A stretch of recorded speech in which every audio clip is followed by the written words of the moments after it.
Carowinds has just made a huge announcement, and it includes a brand new ride for 2027, a new way of season passes with memberships, and as well, we're still going to be getting something new for Camp Snoopy. So we're going to go in it, and starting with the big one, Roarin Falls, the brand new super flume coming to Carowinds in 2027. But before we even get to that, we need to talk about what happened before leading up to this. So many people will remember that after the Great Adventure fiasco, which would lead to the closure of the world's tallest coaster, King Ka, as well as many other rides across the chain, we were going to be getting a press release that announced many rides in the chain for 2026, and that included Carowinds with a broader ride. And even before that, there were surveys coming out that included that Carowinds was looking into getting a super flume. So, construction would begin in around 2025, and then it would be halted, and then we would never get any information or teasers about this project in 2025, making it seem it was canceled or delayed until further notice, and it got pushed back into 2027. This occurred also to many other Six Flags projects, including a roller coaster at Magic Mountain, and also Project Purple, which was originally supposed to be by now here at Great Adventure, but has been pushed back until 2027. But luckily, we finally got our announcement that Carowinds will be doing their super flume for 2027. So the super flume is very similar to like a log flume, but kind of has some unique variation, which includes turntables, and you can still do like reverse drops. So it's manufactured by Whitewater West, and they have created many other super flumes, including one at Dollywood with Daredevil Falls. So this is going to be one that's coming to Carowinds, and this is going to be taking the place of Rip-Roaring Rapids that closed in 2018, which were rapids that really, like, I don't really see why they got rid of it, except because of high maintenance costs. But this is going to have records and maybe able to have a gimmick that is able to bring more people into the park, especially after not having huge investments. So this closed back in 2018, and now the entrance, it seems like, is going to be where Scrambler, which is now called Kaleidoscope, was before. But my question in regarding this is, we know like the entrance is basically right there next to Carousel Park, so really if you're walking to Fury, you're going to be like turning into the right, which will be your entrance. But the way it seems in the concept art, like, and you're looking at the POV, it just doesn't look like you can see the rest of the park. So, like, is this going to be far back? Are people going to have to walk a while to actually get on this ride? Those are some questions we still have to see, because we still don't know how this area is going to be built up, and we're really going to have to wait until construction continues further. Because there are other super flumes out there, and the trains have already been revealed, we know these boats are going to be holding 8 people. And although we may not know how many boats will be there at a given moment, we do know height requirements, which will be 35 inches or 90 centimeters accompanied by an adult, or 41 inches or 104 centimeters unaccompanied, which is really, really small. Just to give you like how small this is, Charlie Brown River Raft Blast, which is meant to be a children's attraction, has no minimum height requirement if you are accompanied, but when you're unaccompanied, you have to be 48 inches tall. It's insane to think that even though this ride has bigger thrills, this will still have a lower accompanied minimum height requirement. So definitely more people are going to be able to get on this ride. This ride though still has some good like height and thrill, because even though it is a water ride and not a high thrill roller coaster, we're still going to be seeing a 42-foot or 12.8 meter tall reverse drop. So this will be the tallest reverse drop on a water ride, and we're going to be seeing a 100-foot or 30.5 meter tall drop, which is the tallest drop on a water ride. Now there were former taller drops in this, but they've all closed, which includes one at Holiday World and one at Knott's. But the former record would be Dual Rides Ripsaw Falls at Islands of Adventure, which was the former tallest at 75 feet or 22.9 meters tall. So this ride is definitely going to have some records, but these records are very niche. It's just like tallest water ride, but if you include water ride, would you include water coaster? They're not, because there are taller water coasters out there. But water rides themselves, yeah. Also, looking at the POV, you realize that this ride is extremely close to Fury 325's last few airtime hill into the brake run. I was looking at it and was wondering, well, why did you do a table turn? Like, yeah, you could, but also you could have done more up in the air. And I realized that when you're doing that last drop, you were actually right next to the airtime hill. So, like, they really couldn't have expanded anymore. So, that kind of goes back to the thing, like, is this really far out there? Because it's also extremely far out there that it's basically near the end of, right next to Fury. So, assuming that, it's probably, I'm going to assume that it's going to be a little more out of the way, which may make it harder for people trying to find it, like, not at the first few years, but maybe towards later when it's going through normal operations, will people be able to regularly find it. Anyway, the way I've been looking at this POV, I really love the theming that they've been putting. So, there are many static figures, but they also include many, like, movements. I really hope that everything in the concept POV is still there, but, like, there is an axe that goes and hits your lever, and now you're going backwards on the turntable. I really hope that all that is in there. There's a raccoon that pops up, and I really hope that they keep all these structures that have many raccoons and other animals. I think it's a really nice vibe. I hope there's still a lot of trees out there. The way it's looking like right now, I'm not 100% sure that they're going to keep all those trees, especially assuming that they're probably taking out trees to go make this ride, and then they're going to have to rebuild these trees. So maybe this is after a few years, we could definitely see it really overgrown. But as of right now, it's probably going to just be in its opening year, very tiny trees, almost similar how we see at Epic Universe in Hiccup Swing Glider. But anyway, I really hope they would be cool. Even if they do, my one complaint though is I wish they had done more basic animatronics. Like, these are static figures, but I really wish we could have seen them maybe move a little bit. Yeah, we're gonna have this jump scare kind of a raccoon, but I really hope we could see them maybe moving their arm, maybe moving their heads, moving almost like animal creatures, because as of the moment, it kind of just seems like they're going to be static figures. Now, I'm someone who loves stories in attraction, and I went into really deeply in Copperhead Strike and doing a whole lore video, and I hope to continue that. And it seems like Carowinds wants to continue stories. My only thing is the story kind of doesn't make sense at the moment. But of course, this is just what we have base. But there was some information that seemed that we had two brothers that came over and immigrated from Germany in the 18th century, and they're trying to compete in, seems like, in log mining, and that's what they're trying to compete with.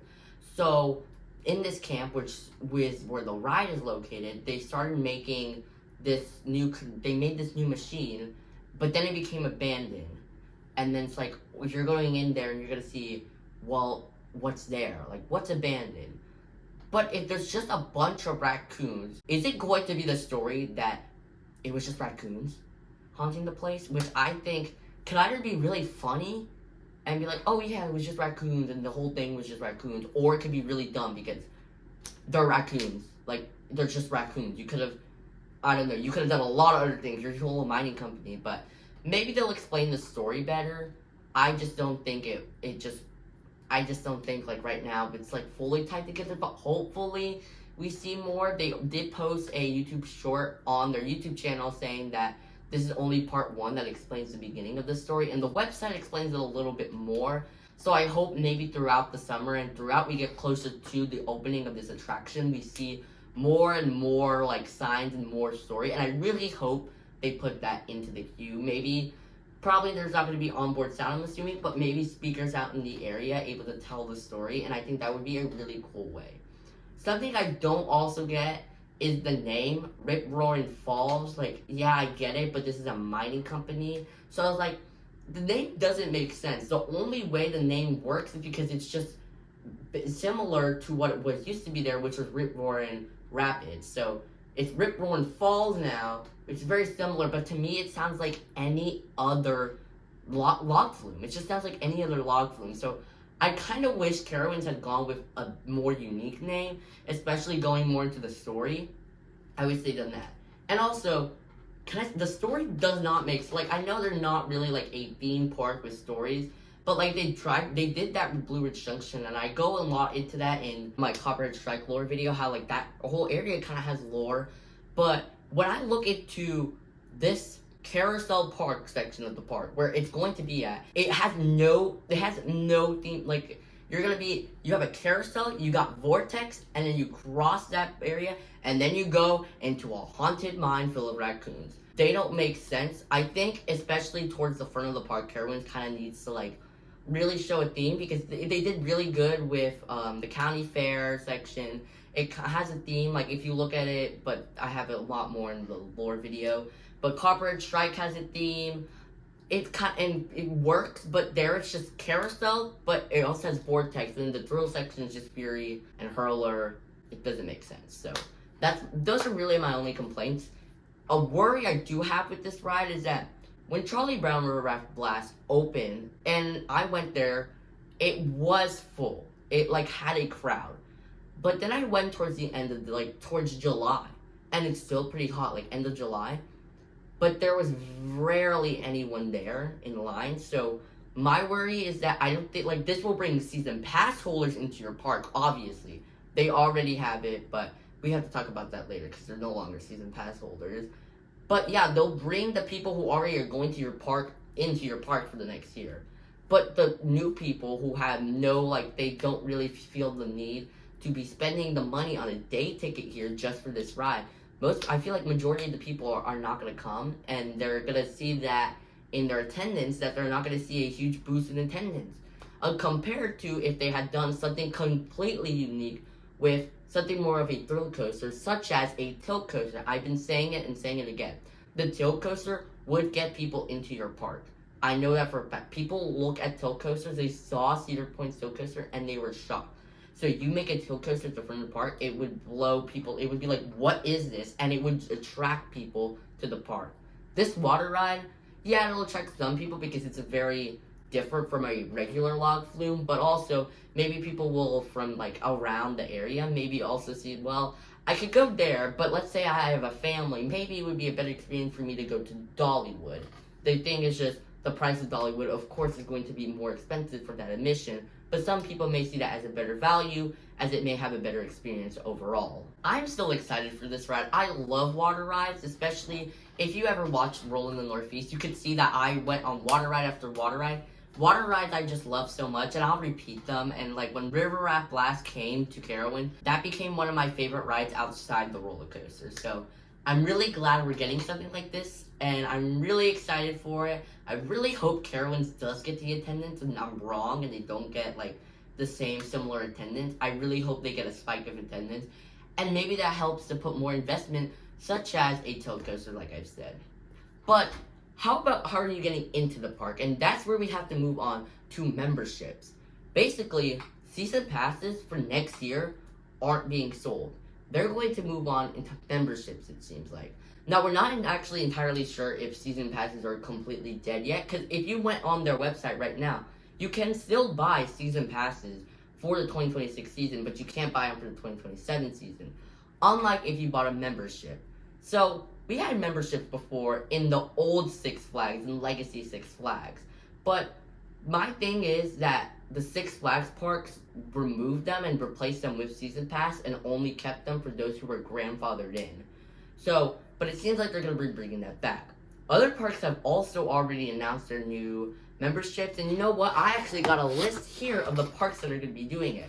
So the parks that we're going to be seeing memberships will be Carowinds, Dorney Park, Frontier City, Kings Dominion, Kings Island, Knott's Berry Farm, Six Flags Darien Lake, Six Flags Discovery Kingdom, Six Flags Fiesta Texas, Six Flags Great Adventure, Six Flags Great America, Six Flags Magic Mountain, Six Flags New England, Six Flags Over Georgia, and Six Flags Over Texas. All those parks are going to be seeing memberships. But you may have seen I actually missed probably two big ones, which would be Canada's Wonderland, Cedar Point, and even Six Flags Mexico. They haven't announced anything about new memberships, and you can still just buy season passes for this year, but you can't buy a membership. So each park will have different pricing, but because this is a Carowinds announcement video, and Carowinds is my home park, Carowinds has already stated that it will be for $8 a month will be your gold membership, and for $14 a month will be your prestige membership. Now, something they're not advertising is that every membership has a $30 initial fee. So no matter if you go prestige or gold, you will be paying $30 to start that. Gotta stop you right there. Coaster Dude here from editing. I actually found out that it's going to be $20 for your prestige pass, but $30 for your gold pass, which is very strange, but maybe that's to push more prestige pass. But that doesn't mean you have to pay $30 plus your $8 for your gold membership that first month. No, it will just be your $30 for that first one to start it up. And then the next month and the next month, you will be charged similarly depending. So if you do it like June 30th, so then every like 30th of the month or at the very end of the month, you'll be charged that $8, $14, depending on what it is. Something though that you will be required to do is once you get into this program, you'll be required to be this until 12 months. So you cannot leave until after a year of this. And then you can get out of this program. Once the 12 months of this have passed, you will still be billed monthly depending on your prices. So you will still have the same gold and prestige benefits from before, but remember, prestige now is the only one that will have all park entry. So let's say go to Carowinds, is your home park, and you buy your pass there, and you want to go to California's Great America next year for its closing year, which is most likely going to happen. That means you are going to need to have a prestige pass. You cannot go with your gold pass.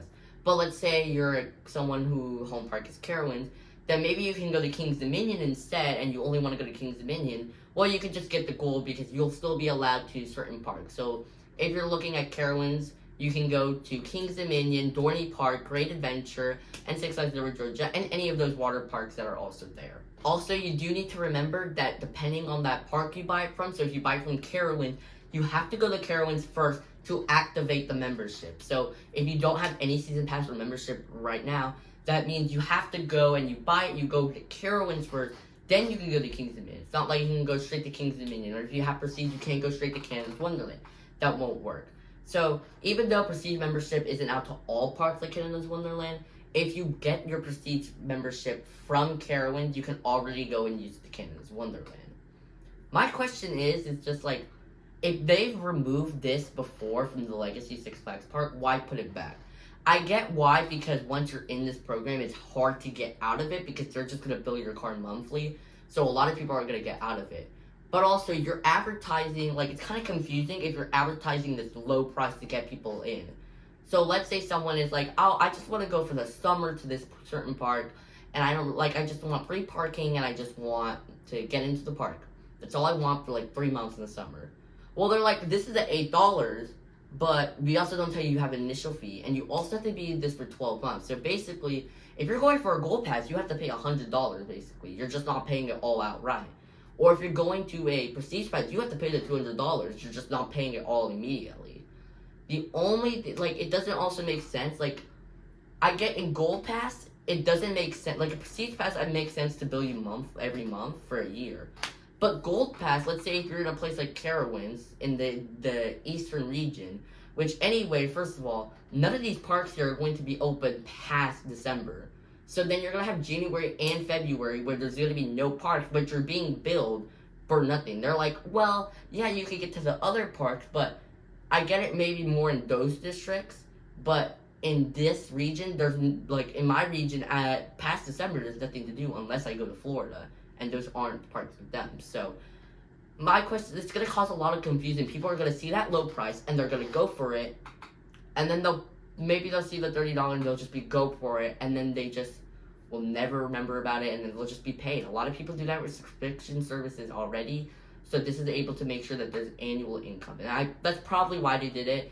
They are still in debt, so this is probably the easiest way, is just to have cash flowing in at all times. And the very last thing we got is we finally are going to be getting the Beagle Scout badge quest. So this started about in Knott's Berry Farm about a month ago, but even before that, a year ago, we all started seeing these screens, and they were going to be for like this interactive adventure in Camp Snoopy.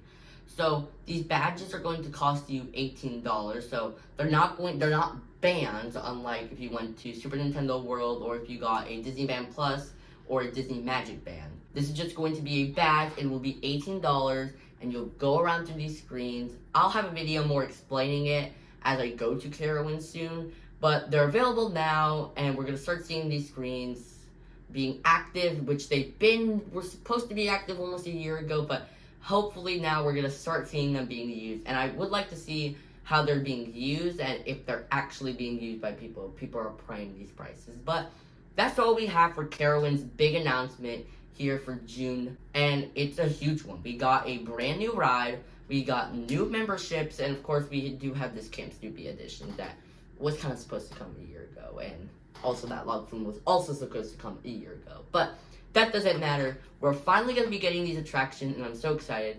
you should definitely subscribe, hit that like button. It would be so cool if you did that. And also, you'll be able to see when I go to Carowinds more recently, or even opening day, which we'll be seeing in about a year from now. So that'll be great if you were able to subscribe. Thank you so much for watching, and keep chilling with the Coaster Dude.